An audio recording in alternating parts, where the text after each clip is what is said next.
All right, we're gonna rock and roll. Okay. You want to keep an eye on the iPad?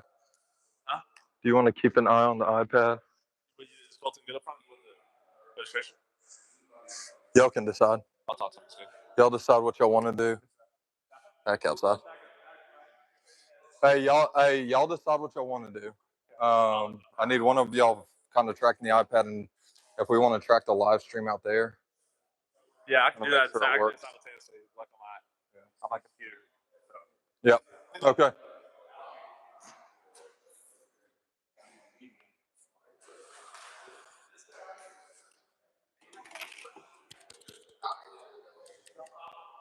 All right. Let's see. All right. Let's see. Intel. Hello. Oh.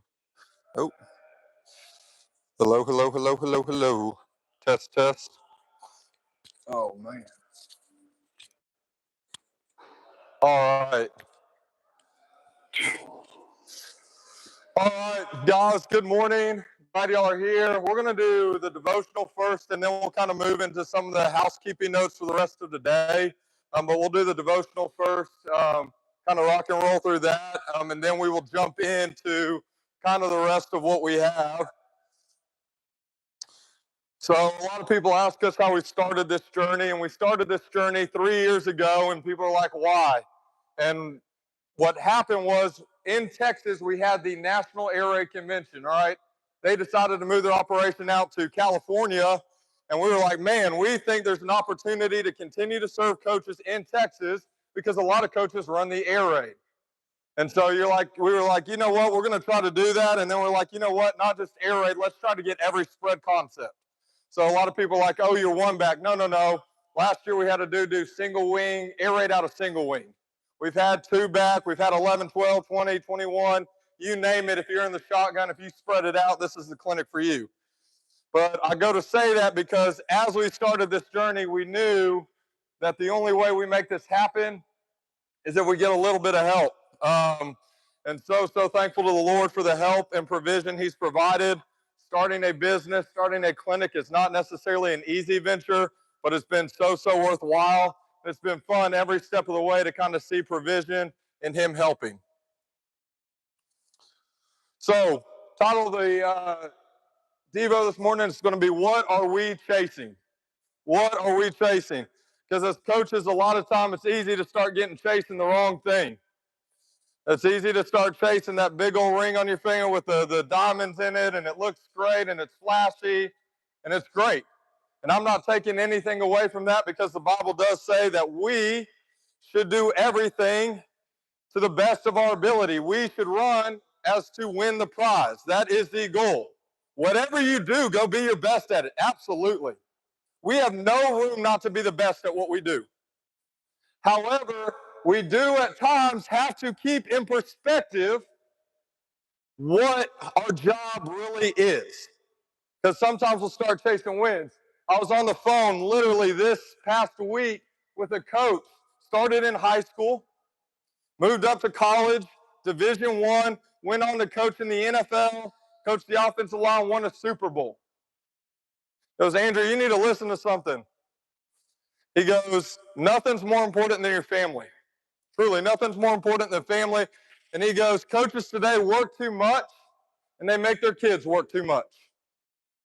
He goes, it used to be, and with our guys in the NFL and with our guys in college, we could send them away for the summer, come back, get them ready to go. We could give them rest, they could have rest, and they would come back ready to go. He goes, the ring I have will never measure up to the time I spent with my family. He goes, anytime I had to trade it off, it wasn't worth it. Okay? That example may not be good enough for some of y'all, so I brought a little bit better of an example from a dude who has 7 rings. Uh-oh. And it lets you find out exactly how much your competitors make by showing you how much traffic they're getting, where the traffic's coming from, and even which social media platform is driving the most visits.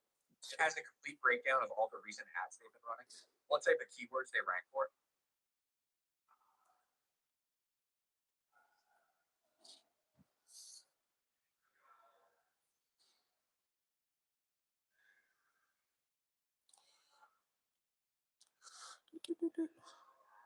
Y'all can't hear that, can y'all? We'll see. Let's see.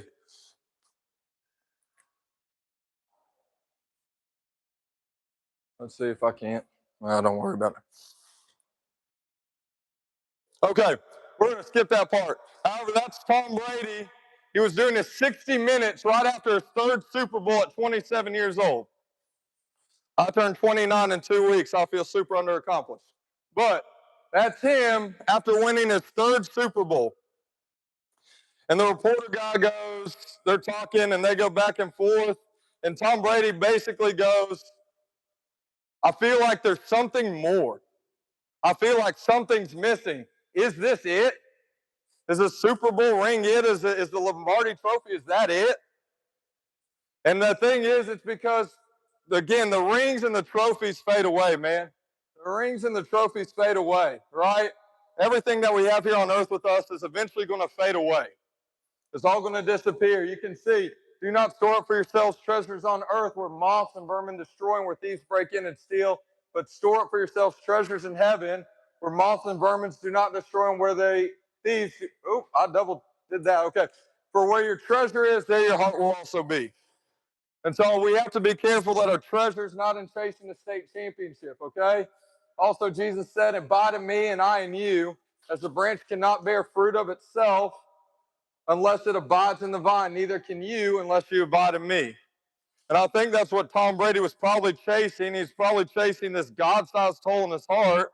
I was like, man, I fulfill so much more than this, because at the end of the day, Tom Brady's been able to keep himself super, super young, even at his advanced age. But eventually, one day, there's going to come a day where his heart stops ticking. And all of us, and every athlete we coach, and our wife, and our kids, eventually there's going to come a day where our heart stops ticking. And everything that we have built up this side of heaven, it's going to be gone. It's going to stay here. The ancient Egyptians got it wrong. You can't put it all in the pyramid and it go to the afterlife with you. That's not how this joker works, all right? So the only thing eternal is that we abide in him. FCA does a great job, and this is why I think this is important, because Christianity is the only religion in which these four things happen. You were created by the God who created the heavens and the earth. He knew that you were going to walk in rebellion. He wasn't surprised by the fact that sin entered the earth and that would separate us from God. And so what he ends up doing, he has a rescue plan named Jesus, and Jesus comes down, lives a perfect life, dies on the cross, and now all we have to do is make the decision that, yeah, you are who you said you were. Saw the other day, it's funny, we take Julius Caesar and we take some of these historical figures as these like absolute truths. We take these historical figures as these idols that we have built up with the stories and firsthand accounts around them. It's funny, like I think Julius Caesar, I think I saw had like 10 firsthand accounts. There's 10 written narratives about Julius Caesar. You go to Jesus Christ, there's thousands of written accounts. You go to the Bible, a book written over 400 years on 3 different continents, 66 books with 40 different authors. And there's not a single contradiction in there. Every single contradiction that people think they find, you can always defend it. Sometimes it's just the Bible's not written chronologically. It's written for the reader, not by a timeline. And so a book with 66 books in it was written with 0 contradiction over the span of 4,000 years. To me, that's not coincidence, but it is affirmation of what we believe. Okay? Now, I think the question for us as coaches is, okay, I live a busy schedule, I live a tough life. How do I chase him? How do I chase him? And I love to put everything we do into how our minds operate as coaches. I don't know about y'all, but when I'm lesson planning, I go in and I think about it like a practice plan. I hear the little period buzzer in my head. Move to the next session, right? So, man, we get in for 2 to 4 periods a day, 10 to 20 minutes, get in the Word. Get in the Word, and we'll go over how you can evaluate each of these things. 10 minutes a day of prayer. 10 minutes a day of prayer. Now we're at 20 to 30 minutes. Your car ride to work. That's an easy one. Instead of throwing on whatever rap song that doesn't give you anything fulfilling, throw on worship. And I'm going to say, I mean, everybody has their form of music. I'll give y'all some ideas on some different people you can look at. And then find a way to serve an hour a week. The best news about serving is you can do it with other people. You can take your athletes to serve. You can take your family to serve. I believe there's no greater testimony to our witness than us going out and serving the least of these. And Jesus didn't mince any words. He said, yeah, you need to go serve the least of these.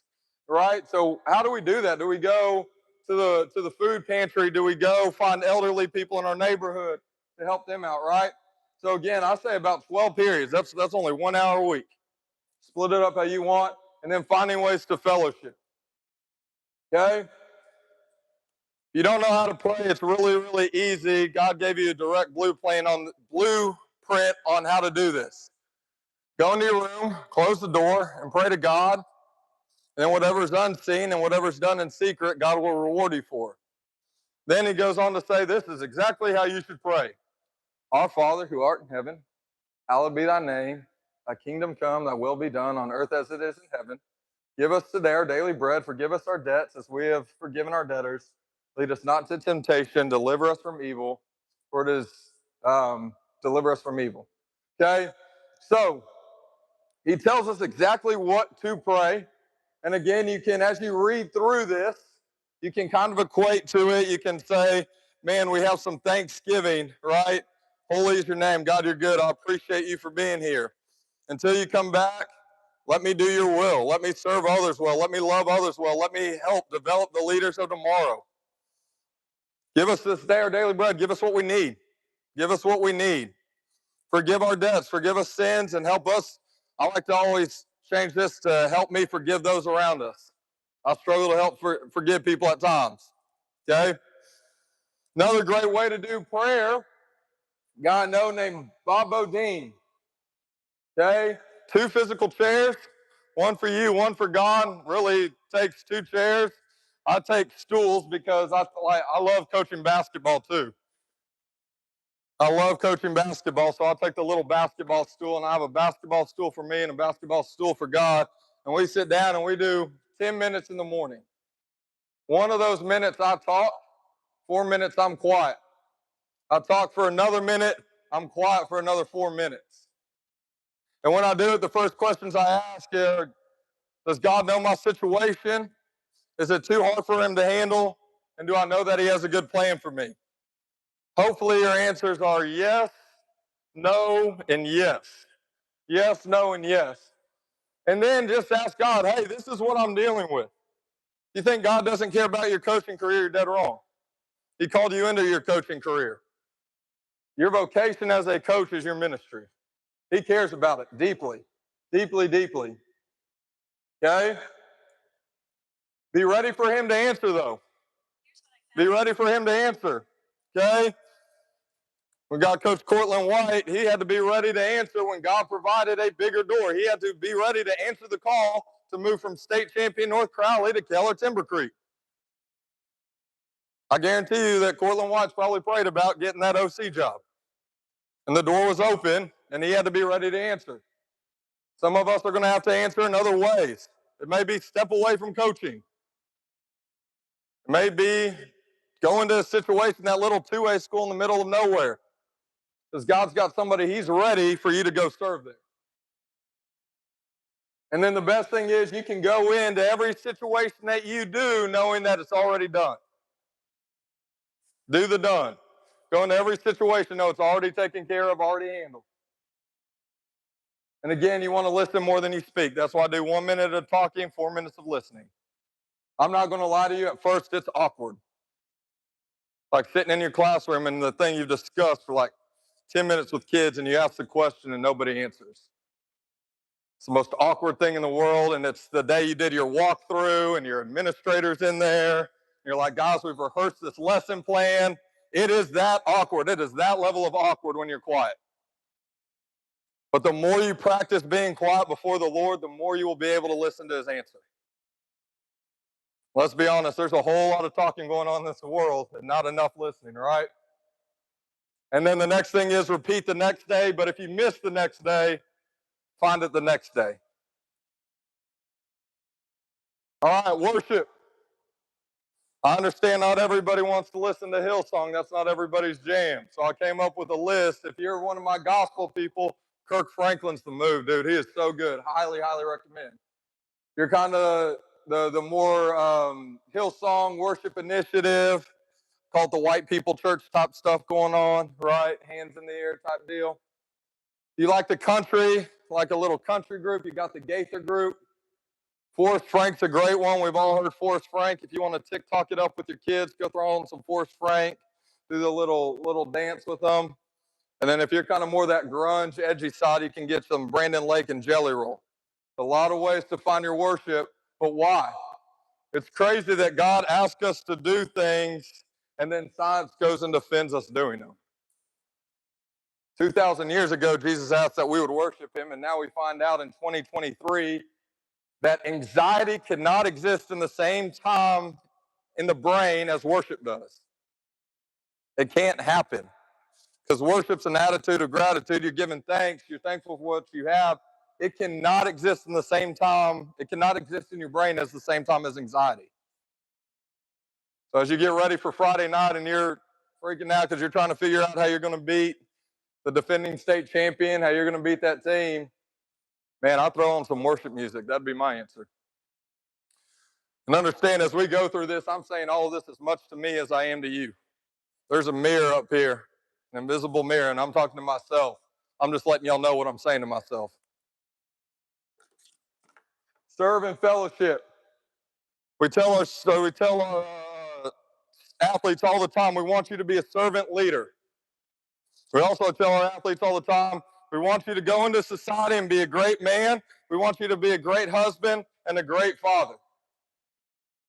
However, a lot of coaches at times will come back and say, my wife's just a single mom in season. I don't know how we can correlate those two things. To me, those are incompatible. We would never encourage one of our athletes to go leave his baby mama if it got to that point and let her go be a single mom. We would never say that. We would tell that kid to go find every way to be involved in that young child's life. We gotta display it, and one of the easiest ways to display it is through serving people. Because you can take your family to serve and you can take your athletes to serve, and that gives them a first-hand opportunity to see you loving your wife, you loving your children, and you loving those around you. It gives them a first-hand opportunity to see that you practice what you preach. And your athletes, you are a lot of your athletes' idols. I played for Terry Gamble. I was 14 to 18 years old. Did something a couple weeks ago that ticked him off. I got a call at 28 years old. Ripped my butt. Absolutely ripped me. However, at 28 years old, that guy still coached to me. He'll be coached till the day he dies or I die, whichever one comes first. Whatever he says, I take it as a pretty hard truth. Okay? Your athletes think of you in that way. They may not show it. They may not act that way all the time, but they think of you in that way. And then if nothing else, even if you don't get the return on investment that you think you're going to get, at least at the end of time, you can say, I've fought the good fight. I've finished the race. I've kept the faith. And the investment that you put in, even if you don't see the reward this side of heaven, there's a reward on the other side of heaven, going back to that original verse, that's not going to be able to be destroyed. Guys, that's all I have for that today. But again, I would just really encourage you, this life is hard enough on its own. And that's before you're a coach or a teacher. Then you become a coach and a teacher, and you go on, as a friend said the other day, we went straight to expert mode. You come out as a coach and teacher, I see a couple of young cats in here, you go straight to expert mode. A lot of your friends get to roll in that beginner mode. They get the nice six-figure job where nobody's yelling at them yet. They go on work trips. They get all these great benefits. You go to a job where they don't pay you and people yell at you all the time. Okay? Hardly in the right. You jump straight into expert mode. Life is hard enough considering those things. But the good news is you do have somebody who actively cares about you, who actively loves you, and who actively wants a relationship with you. And even when you mess up, he's not going to come back and rebuke you. He's not going to lie into you. He's just going to do exactly like he did with the prodigal son and say, I'm glad you're home. I love you. I really, really do. Same way a lot of us tell our student athletes we love them all the time. No matter what they do, we love them. Okay? So that's what I got for that this morning. I hope that encouraged you. I hope it challenged you some. I hope you're able to take I tell my speakers that come speak here, same thing. I want coaches to take one thing away. So hopefully you're able to take one thing away from this. That was my goal. So appreciate y'all for listening to this. We're going to jump straight into some of the housekeeping, okay?